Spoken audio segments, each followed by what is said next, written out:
ఎలాంటి పరిస్థితులు ఉన్నాయి, ఉమ్మడి వరంగల్ జిల్లాలో ఎలాంటి పరిస్థితులు ఉన్నాయి కూడా తెలుసుకునే ప్రయత్నం చేద్దాం. ఇటు మా ప్రతినిధి వెంకటరత్నం అందుబాటులో ఉన్నారు.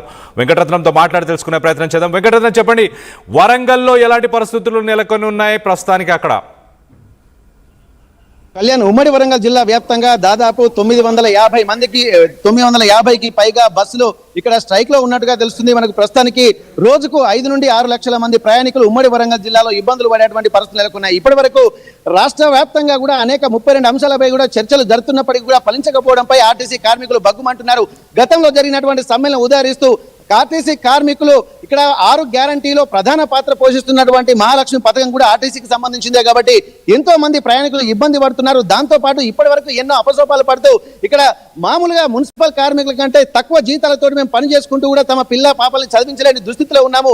అయినప్పటికీ కూడా ఆర్టీసీ కార్మికులను ఇక్కడ మొత్తం పూర్తిగా నీరు గార్చేటువంటి ప్రయత్నం చేస్తున్నారని చెప్పి అంటారు. ప్రస్తుతానికి మనం జనగామ జిల్లా డిపో ముందున్నాము. ఒకసారి మనం ఆర్టీసీ కార్మికులతో మాట్లాడదాం. ఒకసారి వారు ఏం చెప్తారు, అసలు సమ్మెకు పిలుపునిచ్చినటువంటి నేపథ్యంలో ఎక్కడ చర్చలు విఫలమయ్యాయి, మొత్తం 32 అంశాల మీద చర్చలు జరుగుతున్న నేపథ్యంలో ఎక్కడెక్కడ వీరికి వెనుకబాటుతనం గురవుతున్నారు, మరి ఆర్టీసీ కార్మికుల సమస్యలకు పరిష్కారం రావాలంటే ఏం చేస్తే బాగుంటుంది, మరి వారి సమస్యలు ఏందో తెలుసుకునేటువంటి ప్రయత్నం చేద్దాం. మేడం, చెప్పండి, ఇప్పటి వరకు అయితే రాష్ట్ర వ్యాప్తంగా చర్చలు జరుగుతున్నాయి, సఫలమవుతున్నాయి అన్నటువంటి ఒక ఆశాభావం వ్యక్తం చేస్తున్నారు. కానీ నిన్న రాత్రి వరకు ఒక ఉత్కంఠ, కానీ చర్చలు మళ్ళీ విఫలమయ్యాయి, సమ్మె సైరన్ మోగుతుందన్నటువంటి ఒక ఆందోళన మాత్రం ఇటు కార్మికుల్లో ఇటు ప్రజల్లో ప్రయాణికుల్లో కూడా కనిపిస్తున్నటువంటి పరిస్థితి. ఎట్లా ఉంది సిచ్యువేషన్? మీకు ఉన్నటువంటి న్యాయం జరగాలంటే ఏం చేయాలంటారు? చర్చలు సఫలం కాలేదండి, విఫలమైనాయి. మాకు గవర్నర్ గారు ఉన్నప్పుడే విలీనంలో సంతకం పెట్టేసిండ్రు. గవర్నమెంటే ఆపుతుంది మమ్మల్ని. 2 PRCలు ఇవ్వాలి మాకు. విలీనం అపాయింట్మెంట్ డేట్ మాకు ప్రకటించితే ఈ టైం నుంచి అయిందని మాకు ఒక సంతోషం ఉంటుంది. మాకు తక్కువ జీతాలు కాబట్టి మేము చాలా ఇబ్బందుల్లో ఉన్నాము. కనీసం పిల్లల స్కూల్ ఫీజులు కట్టడానికి కూడా చేతనైతలేదు. మాకు చాలా ఇబ్బందుల్లో ఉన్నాము. తక్కువ జీతాలతో చేస్తున్నాము. మహిళా తీసుకుపోతున్నాం బస్సులలో. అయినా కానీ కాంగ్రెస్ గవర్నమెంట్ మమ్మల్ని ఏమి పట్టించుకోవడం లేదు. దయచేసి మాకు విలీనం అపాయింట్మెంట్ డేట్ ఇచ్చి మాకు 23, 25 PRCలు 2 కలిపి మమ్మల్ని ఒక గవర్నమెంట్ ఉద్యోగుల్లాగా చేస్తే మాకు కూడా సంతోషం అవుతుందని మేము గవర్నమెంట్ని విన్నవించుకుంటున్నామండి. ఇంతకంటే ఎక్కువ మాకు గొంతెమ్మ కోరికలు ఏం లేవండి. మీరు చెప్పండి సార్, ఇప్పటి వరకు ఎన్నో సమస్యల మీద కూడా ఆర్టీసీ భరించుకుంటూ ఉన్నది. ఇప్పటికే ప్రైవేటు బస్సులు కూడా రావడంతో ఆర్టీసీ నీరుగార్చేటువంటి ప్రయత్నం చేస్తున్నారు అన్నటువంటి ఆందోళన కూడా వ్యక్తమవుతున్న నేపథ్యంలో మరి ఎందుకు మళ్ళీ సమ్మె సైరన్ మోగించాల్సినటువంటి అవసరం వచ్చింది?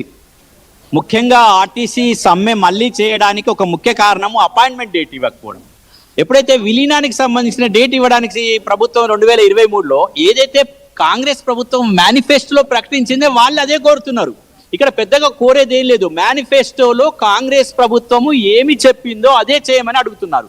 దాన్ని వదిలేశారు. ఏ అపాయింట్మెంట్ డేట్ అయితే ఎప్పుడైతే ఆర్టీసీ ప్రభుత్వంలో విలీనమైందో డేట్ ఇవ్వమంటున్నారు. ఆ అపాయింట్మెంట్ డేట్ ఇవ్వడానికి కూడా ప్రభుత్వానికి కష్టమైతే ఆ 2 PRCలు ఆగిపోతే ఈరోజు లక్షలాది మంది 65 లక్షల మంది ప్రజల్ని ప్రతిరోజు ప్రయాణికులను తీసుకెళ్లిన ఆర్టీసీ కార్మికులు ఏం చేయగలుగుతారు?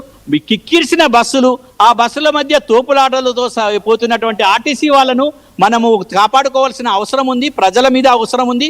ప్రజల అవసరం ఉంది కాబట్టి మేము ఇక్కడ సంఘీభావాన్ని తెలియజేస్తున్నాం. కాబట్టి ప్రజలందరం ఆర్టీసీని కాపాడుకోవాల్సిన అవసరం ఉంది. కాబట్టి ఈ సమ్మెను వెంటనే విరమించుకునేటట్టు ప్రభుత్వము వీళ్ళ డిమాండ్లను అంగీకరించాలి. న్యాయపరమైన డిమాండ్లు వీళ్ళన్నీ కూడా విలీనానికి ముందుగాల డేట్ ఇవ్వాలి, తర్వాత PRCలు ఇవ్వాలి, అవసరమైన వాటిని అన్నిటినీ ఇవ్వాలి. అయితే ఏదో ఒక మెట్రో MMTSను కలుపుతాం అంటున్నారు. ఆ దానికి ఇచ్చే కేంద్ర ప్రభుత్వానికి ఇచ్చే పైసలు ఇక్కడ కలుపుకుంటే అయిపోతుంది. అందుకోసమే వెంటనే ప్రభుత్వం స్పందించాలి.